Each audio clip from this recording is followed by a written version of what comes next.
What's going on, Skid? So we got a GE refrigerator today. They said their freezer is working, but the bottom isn't. Ooh, dang, that's hot. Kind of warm in here. It's adjusted. I have to pull all of this stuff out, and I'll check the hole. Alright, I got all the food out of there. I don't like seeing that. It's not good when that's going on. Should have a lot of food pressed against these vents right here. It's like the refrigerator's lungs, man. I don't know why GE put them on the bottom, because everyone's gonna pack food against the back wall, so it clogs up the vent here.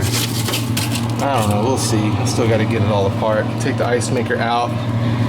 Take this out, which is in upside down, because that's on top. It's supposed to be on the bottom.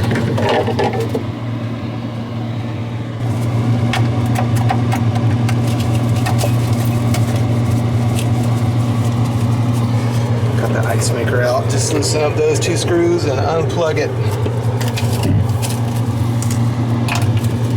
These two screws out. Usually when it's frozen up like this, you can hear the fan hitting the ice, but it's not the case today.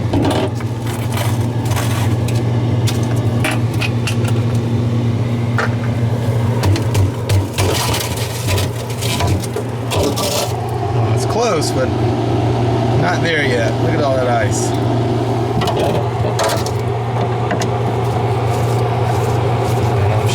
A lot of you have seen my unorthodox way of dealing with this, but for you new subscribers, I'll do it again. Oh, what's the old fan there, guy?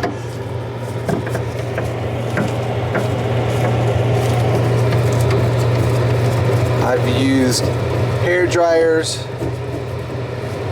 all kind of stuff to do this, and this is the fastest way. Some people are saying steamers and all that, but guys, still it has to melt and the water has to go somewhere, so I just use the sink sprayer, hot water.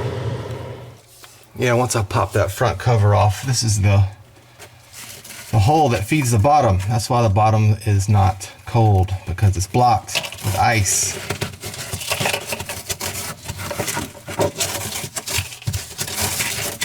Make sure that's clear. It won't be cold on the bottom. All right, let's take a look at this. This should be a winter wonderland. Oh yeah, that's a good one. All right, first of all, when I got here, there was no cover. There was no cover here. I'm getting a lot of super techs stopping by my channel now that it's growing and picking my work apart. I know the cover's important, guys, but it wasn't here when I got here. I'm just playing the hand I was dealt. I'm not going to remodel the whole kitchen because the cover wasn't on. All right, this is the drain tube coming from the freezer. I'll take the shop vac hose and I put it over it. And it's gonna suck up all the water. All right, then I run some hot water, the faucet. A lot of you guys have seen me do this already, but for you new subscribers, this is how I handle frozen up, broken refrigerators. All right, I unplugged the refrigerator too, by the way, so the power's off. Water's nice and hot. Fire in the hole.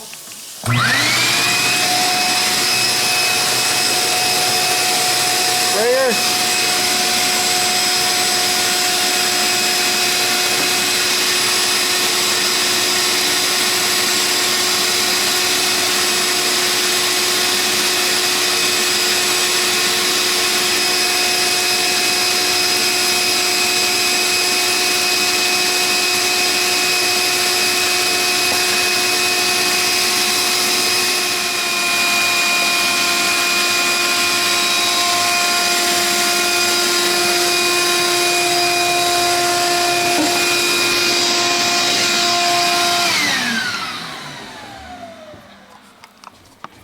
Alright, dude, that takes all of maybe 4 or 5 minutes. Quickest way I found of doing it. Also stuff a paper towel down in this hole so it doesn't flood the bottom. But that's it. Coil fouled, and I'll show you another little trick that I use. All right, with these GE refrigerators, I know it's going to be the board because they got a class action suit against them for these pieces of crap. And I'll show you that in a minute. But if I didn't know it was the board, I would check these thermostats here. Sometimes you'll see them, they'll be blown apart or puffed out. That means they're bad and you're going to need to wire in a new one. But these are good. Never had an issue with these. It's always been the board with these GE refrigerators. I'll plug the refrigerator back in and show you guys a little trick with these things. So I know a board is good once you unplug it, it resets it. You see the fan on there. Find the light button, hit it 3 times, 1, 2, 3, and close the door, and the fan will shut off. That's how I know the board's good and it's been reset.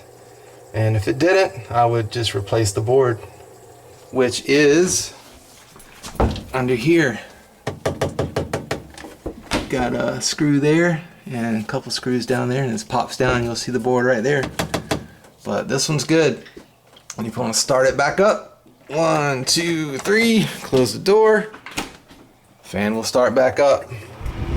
I showed this on some previous videos.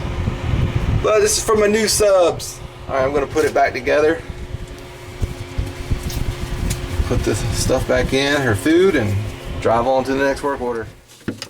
You know, like I said earlier, the way I do it's pretty unorthodox, but it works. It's fast too. And some people say use a steamer. You can use a steamer too.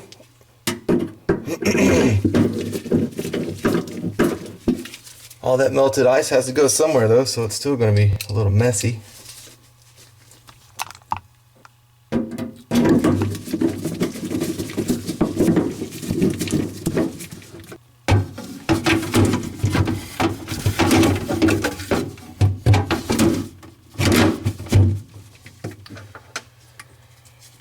These white screws go on the bottom.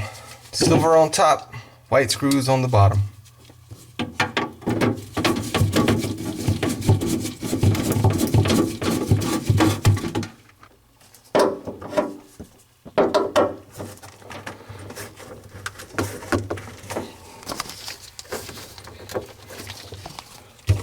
Throw the old ice maker back in.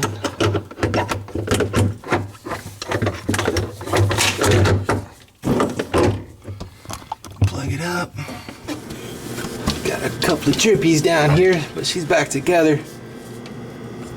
Oh yeah, I can feel the cold air blowing down through that hole. Remember that hole that was blocked with ice? And she's all back together. Try to put the food back in away from those vents back there, the refrigerator's lungs, and that's how I do it. Pretty unorthodox, but it works for me. And like I said, GE caught a class action suit against them for these defective boards, man. I don't know. It's like when the power goes out or something, they need to be reset, and so it doesn't kick in the defrost mode. And when it doesn't kick in the defrost mode, freezes the freezer up, blocks the coil, and you got to come reset it, thaw the ice out, and it works again. So that's how I do it, guys. Thank you all for watching the Dirty Maintenance Show. You know you've got to pay rent to my mind.